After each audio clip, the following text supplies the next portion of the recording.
जिन लोगों ने एनआईएस से डीएलएड किया है और एनसी वाले प्रॉब्लम में थे, उनकी एक क्वेरी थी कि एनसी जो है ये ऑटोमेटिकली रिमूव होगा या इसके लिए कुछ करना होगा। तो इसमें दो केसेस निकलेंगे। एनआईएस के पास आपका डेटा ऑलरेडी है, आप सभी लोग जानते हैं।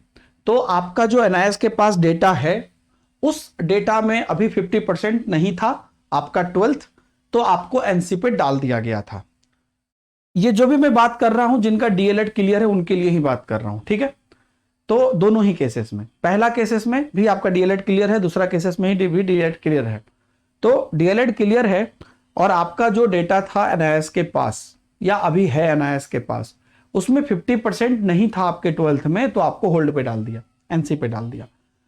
अब फिर से एनआईएस उस डेटा को चेक करेगी।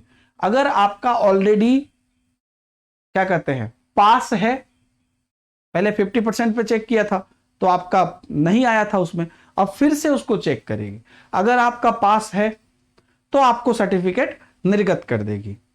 अगर आपका पास नहीं है, राइट, ये दूसरा केस हो गया जिसमें कि बहुत सारे लोगों ने जो डेटा एनआईएस को दिया था उसमें या तो वो पास नहीं थे या तो तभी 12th कर ही रहे थे, है ना। उस केसेस में उनके लिए एनआईएस कोई नोटिस निर्गत करेगी, जिसके लिए कि हम लगातार उनके कांटेक्ट में भी हैं, कि ऐसे लोग जो कि उस समय पर पास थे ही नहीं, या ऐसे लोग जो उस समय पर ऑनगोइंग 12th कर ही रहे थे, तो ऐसे लोगों का क्या किया जाए। तो उन लोगों के लिए आपको डॉक्यूमेंट भेजने के लिए लगातार जो है आपको उनके तरफ से कुछ नोटिस आएगा और तब उनका निर्गत होगा। लेकिन जिनका ऑलरेडी एनआईएस के पास डेटा है, समझ रहे हैं, और वो पास का है, ठीक है, तो उनका निर्गत हो जाएगा, ठीक है। और इससे जुड़ी हुई कुछ कुछ चीजें हैं, क्वेश्चन है, उस पर भी मैं आप लोगों को आगे बताते जाऊंगा। समझ गए, ये दोनों ही केस अलग अलग है।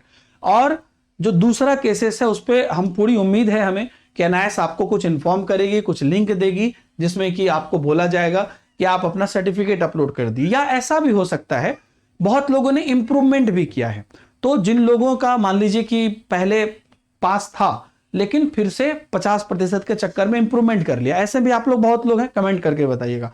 हो सकता है कि उनसे भी एनआईएस सर्टिफिकेट मांग ले कि भाई आप भी अपना फाइनल सर्टिफिकेट दे दीजिए। तो फिलहाल के लिए आप यही रखिए कि जिनका पास है उनको फिलहाल कुछ करने की जरूरत नहीं है, उनको ऑटोमेटिकली सर्टिफिकेट जो है निर्गत हो जाएगा।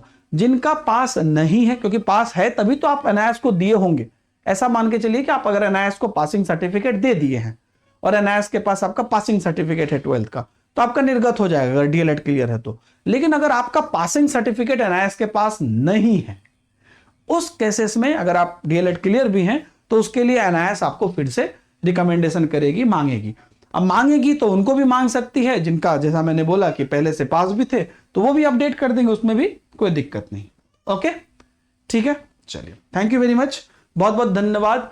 और भी जो भी क्वेरीज हैं आप लोग पूछते रहिए। मैं उम्मीद कर रहा हूं कि आप समझ रहे हैं, मतलब जो भी मैं बोल रहा हूं मैं समझा पा रहा हूं, कमेंट में जरूर बताइए, ठीक है।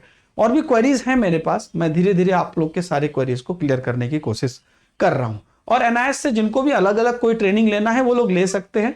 यूनिवर्सिटी जो है अपने अलग अलग ट्रेनिंग के साथ आपके बीच में आते रहती है, आप बैक में देख सकते हैं। चलिए, थैंक यू वेरी मच।